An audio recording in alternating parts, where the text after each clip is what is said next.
नमस्कार दोस्तों, proud India के ब्लॉग में आपका एक बार फिर से स्वागत है। और आज हम लेकर आए हैं आपके सामने एक और नई कहानी। और ये कहानी है वो सोमवार। अब वो सोमवार का क्या रहस्य है, ये जानने के लिए आपको मेरे साथ अंत तक बने रहना पड़ेगा। तो चलो शुरू करते हैं कहानी वो सोमवार। हिमालय की पहाड़ियों पर एक छोटा सा गांव बसा हुआ था, जिस गांव का नाम महल था। यहाँ पर हालांकि कोई राजमहल नहीं थे, लेकिन गांव का नाम ही महल था। चारों तरफ पहाड़ियों से घिरा हुआ ये गांव बहुत ही सुंदर था। गांव के साथ ही एक बड़ी सी नदी भी बहा करती थी और ऊंचे ऊंचे पहाड़ों से ये घिरा हुआ गांव था।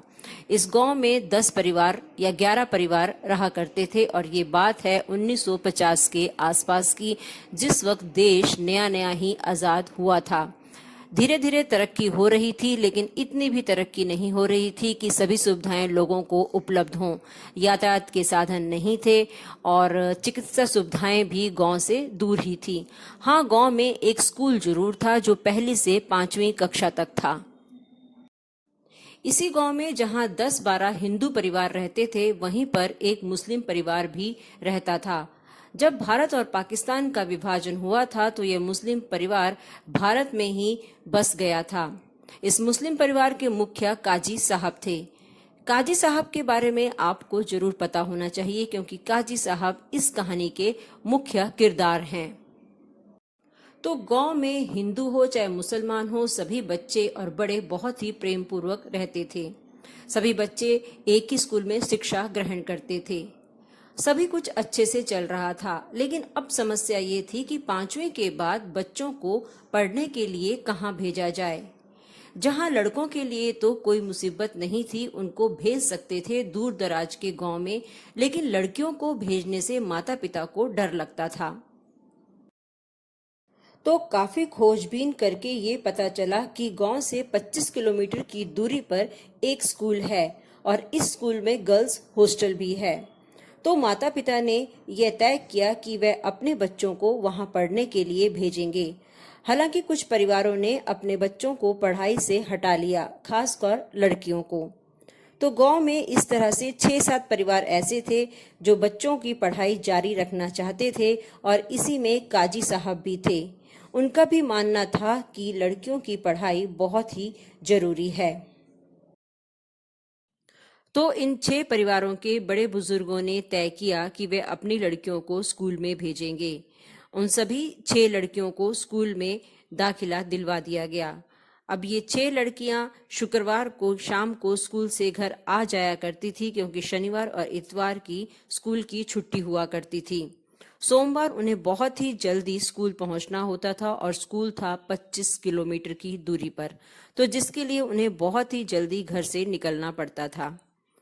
घर के बड़े बुजुर्गों ने किसी भी एक समझदार व्यक्ति की ड्यूटी लगा दी कि वह बच्चों को शुक्रवार को शाम को स्कूल से लाया करेंगे और सोमवार को स्कूल छोड़ा करेंगे। इस तरह कोई ना कोई बच्चों को लाया और ले जाया करता था। बच्चे हर शुक्रवार को घर आते थे, बहुत ही मस्ती करते थे, दोस्तों से मिलते थे, पहाड़ों में घूमते थे और अपने परिवार के साथ समय बिताते थे। और जैसे ही सोमवार आता था, मन थोड़ा सा उदास हो जाता था कि सोमवार को सुबह जल्दी उठना है और स्कूल जाना है। इस बात को सोचते हुए थोड़ा सा उदास तो होते थे, लेकिन उन्हें मालूम था कि पढ़ाई भी जरूरी है। तो अब एक बार की बात है, सोमवार को बच्चों को स्कूल जाना था और इस बार स्कूल छोड़ने की जो ड्यूटी थी वो काजी साहब की थी। तो काजी साहब नियत समय से शायद पहले ही आ गए थे उस दिन, और उन्होंने सबको बोला कि जल्दी से तैयार हो जाओ, क्योंकि स्कूल बहुत ही दूर है। जितने जल्दी निकलेंगे उतना ही अच्छा होगा। बच्चे जल्दी जल्दी उठते हैं और सभी बच्चों की माताएं उन्हें जल्दी से तैयार करती हैं और बच्चे निकल पड़ते हैं स्कूल की तरफ। उस जमाने में सभी के पास घड़ी तो होती नहीं थी। आकाश के तारे, चांद सितारों को देख के ही समय का अनुमान लगाया जाता था। काजी जी भी इसी अनुमान के साथ निकल पड़ते हैं। रास्ते में पहाड़, नदियों को पार करते हुए बच्चे खुशी खुशी चल रहे होते हैं। आपस में बातें करते हुए, कुछ गुनगुनाते हुए काजी जी के पीछे पीछे चल रहे होते हैं। लेकिन आधे रास्ते पर पहुंचने के बाद बच्चे आपस में बात करते हैं कि अरे देखो, अभी तो चांद तारे निकले ही हुए हैं। ऐसे कैसे? क्या हम बहुत जल्दी आ गए हैं? तब काजी साहब बच्चों को बोलते हैं कि नहीं, हम निर्धारित समय पर ही निकले हैं। इस समय सर्दियों के दिन हैं और सर्दियों के दिन में सुबह जल्दी नहीं होती है। बच्चे काजी जी की बात को मान जाते हैं और आगे बढ़ना शुरू कर देते हैं। सभी बच्चे अपनी ही मस्ती में चल रहे होते हैं। इस तरह से एक पहाड़ी को पार करके जब वे दूसरी पहाड़ी पर चढ़ रहे होते हैं तो उसी समय उनकी नजर पहाड़ी के नीचे पड़ती है और वे क्या देखते हैं कि वहां पर 10-15 लोग, जिन्होंने काले रंग के कपड़े पहने हुए हैं और अपने चारों तरफ आग लगाई हुई है, और वे उस आग के चारों तरफ नृत्य कर रहे होते हैं। नृत्य करते करते वे लोग कभी कभी इतने लंबे हो जाते हैं कि उनकी लंबाई आसमान को छूने लगती है, लेकिन उनकी शक्ल बिल्कुल भी दिखाई नहीं दे रही थी। सिर्फ इतना महसूस हो रहा था कि इन लोगों ने पूरे बदन को काले रंग के कपड़ों से ढका हुआ है। उसके बाद ही वो जो लोग थे वो कभी कभी बौने के रूप में भी परिवर्तित हो जाते हैं। बच्चे थोड़ा सा सहम जाते हैं कि ये क्या मंजर है। कभी कभी वो लोग एकदम धुंधले से दिखाई दे रहे थे और कभी कभी बिल्कुल काले रंग के दिखाई दे रहे थे। तो इस तरह से बच्चे सहम जाते हैं, लेकिन उनकी नजर अचानक काजी जी पे पड़ती है तो क्या देखते हैं कि काजी जी पीछे बैठ के नमाज पढ़ रहे होते हैं।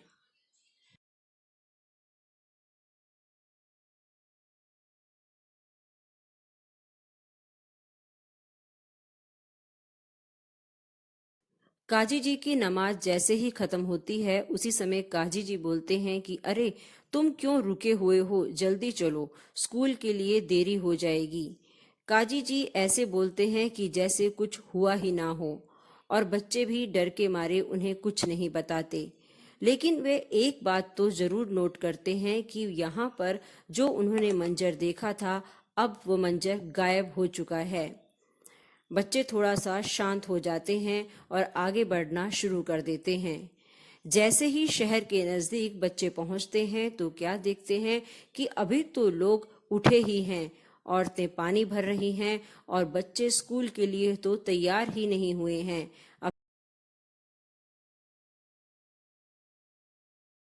तब इन लड़कियों को एहसास हो जाता है कि वे घर से बहुत ही जल्दी स्कूल के लिए रवाना हो गए थे, और शायद उस वक्त आधी रात थी, क्योंकि अभी तो सुबह के 6 ही बजे हैं और यहाँ पहुँचने के लिए कम से कम 3 घंटे तो लगते ही हैं। तो इसका मतलब ये हुआ कि वे रात के 3 बजे ही घर से निकल गए थे, और रास्ते में उन्होंने जो कुछ देखा वह सच ही था।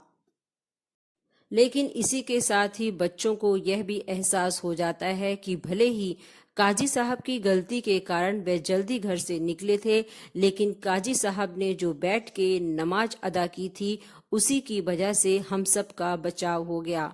और काजी जी इस बात को भली भांति जानते थे कि वहां पर क्या घटना घटित हो रही है। वे बच्चों से इस बात का जिक्र नहीं करते, क्योंकि उन्हें पता था कि अगर वे बच्चों को ये बात बताएंगे कि वे लोग कोई और नहीं थे बल्कि भूतों की टोली थी तो बच्चे डर जाएंगे। तो वह मन ही मन काजी साहब का शुक्रिया करते हैं, लेकिन ये बात बच्चे किसी को नहीं बताते। सिर्फ ये राज इन 6 लड़कियों को हमेशा पता रहता है कि रास्ते में उस दिन क्या हुआ था। दोस्तों, ये एक सच्ची घटना है, आप मानो ना मानो। आपको मेरी ये कहानी कैसे लगी? जिन बच्चों के साथ ये घटना घटित हुई थी, आज इतने सालों के बाद भी उनको ये घटना अच्छे से याद है। भले ही इसके बारे में उन्होंने ज्यादा लोगों को नहीं बताया कि वे नहीं चाहते थे कि लोग डरें। काजी जी अब इस दुनिया में नहीं हैं, लेकिन उनकी यादें आज भी सबके जेहन में ताजा हैं। गांव अब काफी बदल चुका है, यातायात के साधन वहां आ गए हैं और अब स्कूल भी पहली से लेकर 10वीं तक हो गया है। अब लोग अपनी लड़कियों को पढ़ाने से नहीं घबराते हैं और वह गांव काफी तरक्की कर चुका है। तो दोस्तों, आपको मेरी ये कहानी वो सोमवार कैसी लगी? अगर अच्छी लगी है तो लाइक और शेयर जरूर कीजिएगा। इसी तरह की और कहानियां मैं आपके बीच में लेके आती रहूंगी। कहानी के अंत तक में आप मेरे साथ बने हुए थे, इसके लिए बहुत बहुत धन्यवाद।